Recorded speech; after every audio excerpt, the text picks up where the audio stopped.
ton opinion sur la loi Miller. Je rappelle que c'est la loi qui vise à interdire les réseaux sociaux aux moins de 15 ans, qui a été d'ores et déjà votée à l'Assemblée nationale en projet de loi.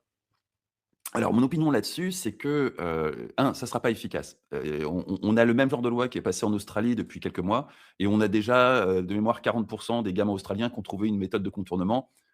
Une bonne partie de ces 40, ils avaient déjà trouvé la méthode pour contourner l'interdiction site porno qui là aussi, est en usage en Australie.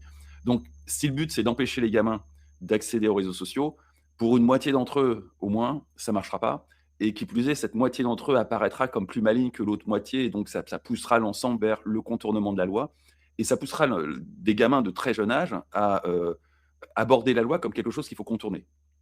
Ce qui est pas top en matière d'éducation civique. Ça poussera aussi les gamins dans des zones qui ne sont pas les grands réseaux sociaux, TikTok, Instagram et compagnie, mais des serveurs Discord, des groupes Telegram, des trucs comme ça, qui sont potentiellement tout aussi nocifs, voire beaucoup, beaucoup plus et qui sont totalement dispersés. Donc là, pour le coup, on les aura perdus du regard, on ne saura pas très bien ce qui se passe. Donc on Et aura tendance à mettre le problème sous le tapis. Le problème est réel, hein, mais la loi va plutôt le glisser sous le tapis qu'autre chose. Le second point, c'est que cette loi est un cheval de Troie pour introduire le fait d'avoir à prouver quelque chose en qui est dépendant de son état civil, sa majorité numérique, auprès des plateformes.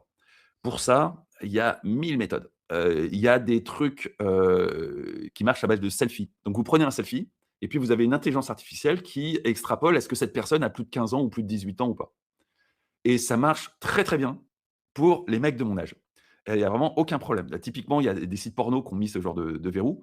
Il y a aucun souci. Par contre, si tu as 20 ans et que tu as l'air un peu jeuneau, ça va coincer.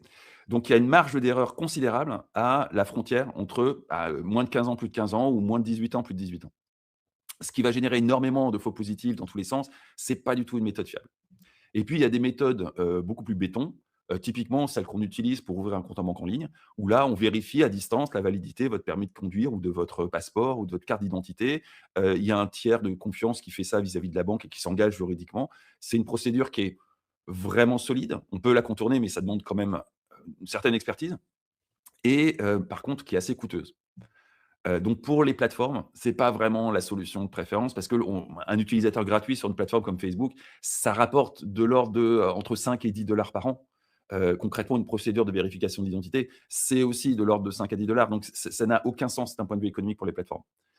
Et puis, hasard, coïncidence, l'État va nous sortir sa solution maison basée sur France Identité, c'est-à-dire le système qui gère, nos identités civiles, au nom de l'État, hein, qui a donné la carte d'identité sur votre portable, qui est sorti de mémoire il y a à peu près 1 an.